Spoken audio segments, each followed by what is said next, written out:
त्याने आपल्याशी विवाह करावा असं तिला मनापासून वाटे.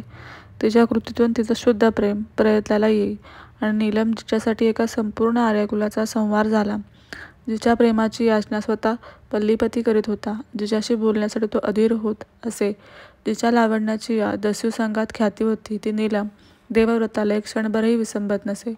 एक वेळ छायावस्तूपासून दूर जाईल, पण तो कधीच त्याला सोडून जात नसे. त्याच्या दर्शनाशिवाय तिला चैन पडत नसे. तिने मनाने त्याला सर्वस्व अर्पण केले होते. या सगळ्या स्थितीमुळे देवव्रताची मनस्थिती फारच कठीण झाली होती. काय करावे त्याला समजेना. नीलमचे काय करावे? अनार्य पाणीग्रहण करावे, या ऋतेशी विवाह करा, मग नीलमचे काय होईल? तिचे उपकार?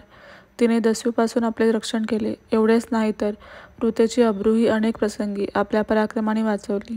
ते उपकार कसे फेडणार? कृतज्ञ बनायचं का? स्त्री हत्या, आत्महत्या, काय करावे त्याला काही सुचेना. रात्री झोप येईना, संध्यावंदनात लक्ष लागेना. अस्थिर मनाने स्नान करून तो संध्या करू लागला की वरुणाला तो विनवू लागला. त्याची करुणा भाकू लागला. हे वरुणा, मला वाईट कृत्यापासून वाचव, परावृत्त कर. माझ्या वंशाचे रक्षण होईल आणि व्रतभंगही होणार नाही असा काहीतरी उपाय तू मला सुचव. तू तुझ्या भक्तांना कठीण अशा डोंगरातून मार्ग दाखवतोस ना, मग मला त्या संकटातून पार पाडण्यासाठी मार्ग का दाखवित नाहीस? पुन्हा पुन्हा प्रार्थना करूनही त्याच्या मनाला शांतता लाभत नव्हती. पर्ण कुठेही चैन पडत नव्हते. मग तो आपले धनुष्यबाण घेऊन एकटाच नदीकिनारी जाई. तेथे एक वेळूचे बेट होते, त्यात फिरत बसे. आपल्या भवितव्याबद्दल विचार करीत बसे. एके दिवशी सायंकाळी तो असाच त्या वेळूच्या मनात अस्वस्थ मनाने फिरत होता. हात धनुष्यबाणाची चाळा करीत होते. त्या बाजूला सहसा कोणी येत नसे आणि अचानक कोणाची तरी चाहूल लागली. श्वापत तर आलं नाही ना? तो सावध झाला. त्या दिशेने हळूच जाऊ लागला. तो त्याला पल्लीपती आणि नीलम मोठ्याने बोलताना दिसले. त्याची उत्सुकता शिगेला पोचली. एका वृक्षाच्या आडोशाला उभे राहून ते त्याचे बोलणे ऐकू लागला. पल्लीपती थोड्या रागात अधीरतेने म्हणत होता, आता मी जास्त काळ तुझी वाट पाहणार नाही. आत्तापर्यंत तरी वाट पाहायला कुणी सांगितले होते? नीलम, आज फार बोलतेस. खरं तेच बोलते. तुला अवघड लागतं, त्याला काय करू? माझी मुळीच वाट पाहू नकोस. मी दुसऱ्याशी लग्न करणार आहे. नीलम, माझ्यावर प्रेम करून आता? कोणी केलं तुझ्यावर प्रेम? तूच माझ्या मागे मागे करायचास. मी मुळीच तुझ्यावर प्रेम केले नाही. मी तुला केव्हाच सांगितलं होतं. असा आहे तरी कोण तो? तुला काय करायचं आहे? कोणीही असेल. तुला नाव सांगितलंच पाहिजे. ज्याला मी तुझ्या हातून वाचवलं तो देवव्रत. तो आपला शत्रू. त्याच्याशी लग्न करणार? त्याच्यात असं काय विशेष आहे? तुझ्यात नाही ते शुद्ध प्रेम, मानवता, शुद्ध आचार आणि कितीतरी. नीलम, कोणाशी बोलते आहेस तू? पल्लीपतीशी. मी सर्वाधिकारी असताना माझा उपमर्द? मी मनात आणलं असतं तर केव्हाच तुझ्याशी लग्न केलं असतं. माझ्या इच्छेशिवाय. होय, मी सर्वाधिकारी आहे इथला. हाच तुझ्यात आणि त्याच्यात फरक आहे.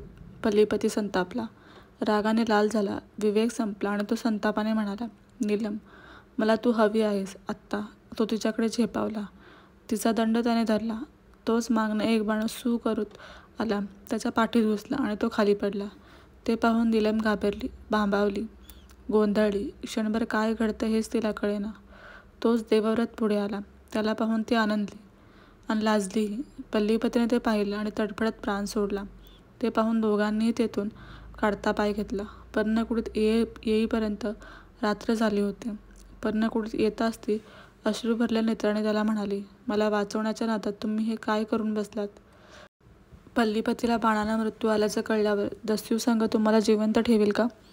जा, आधी कुठेतरी दूर जा. नीलम, तुला सोडून माझं नशीब एवढं चांगलं कुठं आहे? तू तुझं गाव, तुझे लोक, नातेवाईक सोडून घेशील. मला आहे कोण? फक्त आई होती, तीही गेली. आता तुमच्याशिवाय. पण आम्ही आता वनवासी होणार. तुला निष्कारण कष्ट ऋताला नाही का होणार? तो थोडा विचारात पडला, पण वेळ मर्यादित होता. नीलमने पुन्हा जाणीव करून दिली, आता वेळ घालवू नका. तुमच्या पाया पडते. पण आता निघूया, नाहीतर कठीण आहे. आणि त्या रात्री त्या तिघांनी ते मदनपल्लीचे स्थान सोडले. नीलमने ऋताच्या पायांना वनस्पतींची सोपडी बांधली होती, त्यामुळे रस्त्यातले दगड, काटेकुटे यापासून तिचे रक्षण होत होते. तरी आपण एवढ्या रात्री का निघालोय? आपल्याला कुठे जायचं आहे हे तिला माहीत नव्हते. त्यांचे पाय झपाट्याने पुढे पडत होते. सुरुवातीला चांदण्याने त्यांना वाट दाखवली. थोड्या वेळाने चंद्र उगवला. रस्ता बराच उजळला. बरंच चालून आल्यानंतर ते एका जलाशयावर पाणी प्यायला थोडा वेळ विश्रांती घेतली. सकाळ झाली. ते चालतच होते. वन लागत होते. अरण्य येत होते.